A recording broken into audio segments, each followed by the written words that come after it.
Hello to all my supporters. It has been a while. I just wanted to come on here for a minute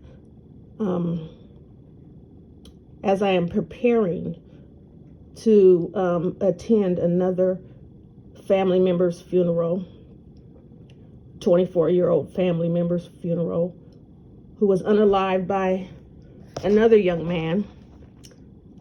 I just was wondering, how did we get here? How did we end up the only race who do not want to come together, or seems like we hate each other?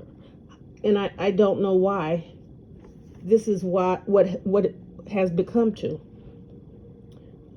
Yeah, we can say we have been discriminated against, traumatized, murdered, ostracized, but who has been more traumatized, tortured, murdered, discriminated against than our ancestors?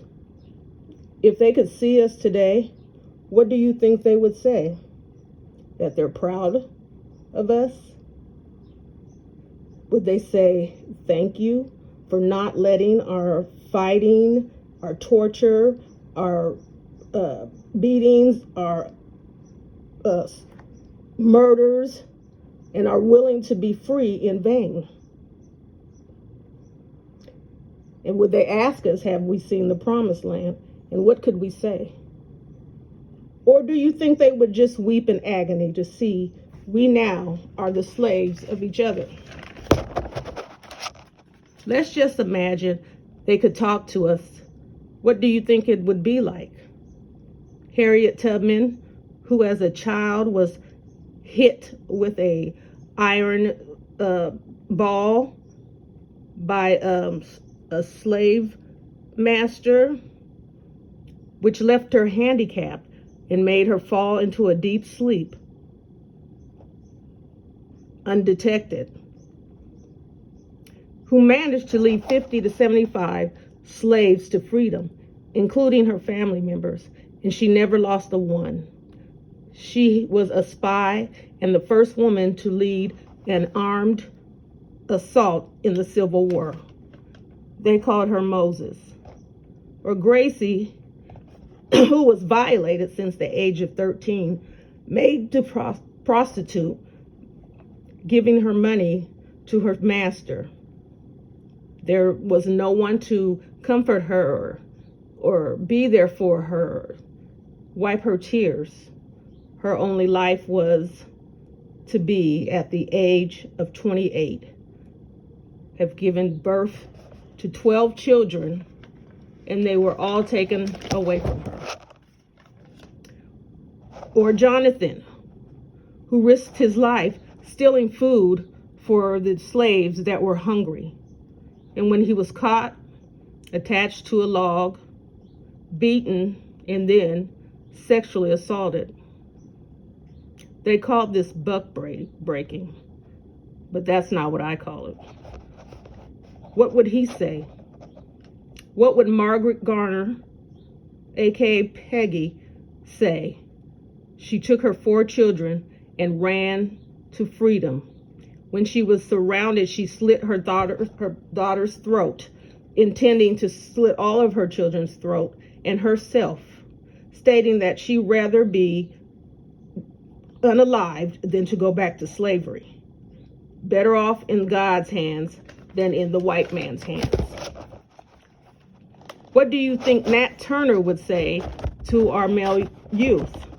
The man who gathered as many black men as he could, feeling there was no other way but to go to every plantation and unalive everyone in the path of freedom.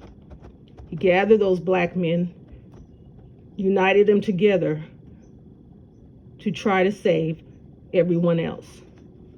Unfortunately, he was captured, tortured, and unalived. Would he cry out in agony to see young black men unaliving each other? As years pass, we have had other men and women who've risked their lives for all of us, Have you heard about the Tuskegee Airmen? The Little Rock Nine? Woolworth's lunch counter sit-in? Stokely Carmichael? The Freedom Riders? A. Philip Randolph? Bayard Ruskin? Martin Luther King? Rosa Parks? Jimmy Lee Jackson? Malcolm X? Mary White? Medgar Evers? W.E.B. Du Bois? Thurgood Marshall? Huey P. Newton? Bobby Seals? Elbert Howard? Angela Davis? Eric Huggins? And the legendary Fred Hampton, who offered up his life for the empowerment and the equal rights for his people. His famous quote, "If you think about me and you ain't gonna do nothing for the Revolutionary Act, forget about me. I don't want myself on your mind if you're not going to work for the people. You can kill a revolutionary, but you cannot kill the revolution." Would he be proud that we've kept on the revolution? How do we feel about ourselves? How would they feel about us? Do you think they would sit down and break bread with us? John 15:12-13 says, "Love one another as I have loved you. Greater love has no one than this, to lay down one's life for one's friend."